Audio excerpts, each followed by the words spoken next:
Now, the gospel reading for today is from Matthew chapter 16, verse 13 through 19. This is the famous passage about Peter as the rock. Since I have dealt with this passage in several other places, I'm not going to spend a lot of time on it today, except to just highlight for you that the verse, Matthew 16, verse 18, "You are Peter, and upon this rock I will build my church, and the gates of hell shall not prevail against it." That passage is sorry for the pun, the foundational text for the understanding of St. Peter as the rock, as the one upon whom the church is built, and also is the foundational text for understanding Peter's role, not just with regard to the universal church, but with regard to the church at Rome in particular. That Peter is the rock of the church as a whole, but he's also the first bishop, so to speak, of the church of Rome, right? And so that episcopal foundation, as it were, is something that rests on Peter, the person of Peter, who is the rock. Now, that's just a brief point there. But today I'd like to spend more time. I actually want to go back and look at the first reading, because this is one we don't hear frequently in the gospel, in the lectionary, and that's the description of Peter's imprisonment in Acts chapter 12, verses 1 through 11. So let's go back and look at that today, because what the church is reflecting on today is not just Peter and Paul's role as these two pillar apostles for the church at Rome. In particular, it is reflecting on the mystery of their martyrdom. And so, although we don't have an account of the martyrdom of Peter in the Gospels or in the book of Acts, for example, we do have an account of Peter's imprisonment, in which he is configured to Christ and, in a sense, anticipates his martyrdom in Acts chapter 12. So look at those verses with me for just a minute.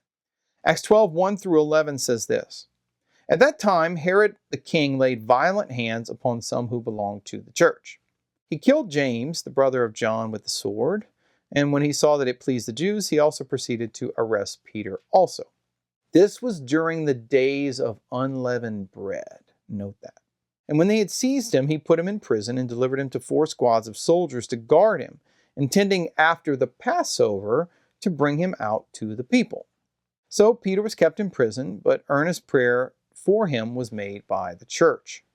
The very night when Herod was about to bring him out, Peter was sleeping between 2 soldiers, bound with 2 chains, and sentries before the door were guarding the prison.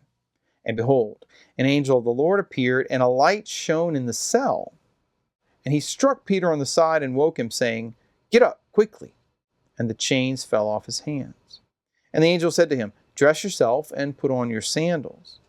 And he did so. And he said to him, 'Wrap your mantle around you and follow me.' And he went out and followed him, and did not know that what was done by the angel was real, but thought he was seeing a vision. Now when they had passed the first and second guard, they came to the iron gate leading into the city. It opened to them of its own accord, and they went out and passed on through one street. And immediately the angel left him. And Peter came to himself and said, 'Now I'm sure that the Lord has sent his angel and rescued me from the hand of Herod, and from all that the Jewish people were expecting.'" Okay, pause there. You might think, why is the church reading the account of Peter escaping from prison on the day we're remembering his martyrdom, right? And the answer I would suggest to you is twofold. Number one, although Peter does escape from prison in this particular instance, notice that the passage reveals that Peter is conforming his life to the sufferings of Jesus. How?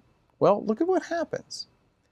Peter's in Jerusalem during the days of unleavened bread at the time of Passover. Let's see. When was Jesus arrested, right? Brought before Herod, and then thrown into prison to be executed? It was during the days of unleavened bread at the time of the Passover. So in other words, just as Jesus was imprisoned at the time of Passover and then eventually put to death, so too Peter now is being arrested at the very same season, during the very same festival that his master was arrested at. And although we know that Peter gets out of prison at the end of it all, what do you think Peter would have thought as he's sitting there in prison during Passover, awaiting his fate? Especially if It takes place right on the heels of James, the brother of John, having been executed as the first of the apostles to be put to death. On a human level, it seems abundantly clear to me, at least, that Peter would expect to be put to death just as Jesus was put to death and just as James was put to death. So there's a kind of configuration of St. Peter here to Christ himself. He's undergoing a kind of anticipation of the passion in the very place where Jesus himself had been imprisoned and then scourged and suffered and then put to death on the cross. Now, of course, this isn't Peter's time. It's not his hour, so to speak. So the angel comes to him in the middle of the night and says, "Get up, dress yourself, and come. I'm going to take you out." He's going to be rescued. Although Peter thinks it's a dream or a vision that he's seeing, Peter is actually delivered by the angel. Now, this other aspect of the text is fascinating to me because it makes me think of a passage from the Gospel of John. Although the martyrdom of Peter is not narrated anywhere in the New Testament, it is anticipated in John chapter 21, in Jesus' famous but cryptic prophecy to Peter. And listen to what Jesus says, John 21:18. "Truly, truly, I say to you, when you were young, you girded yourself and walked where you would." You clothed yourself, walked where you would. "But when you're old, you will stretch out your hands, and another will gird you and carry you where you do not wish to go." He said this to show by what death he was to glorify God.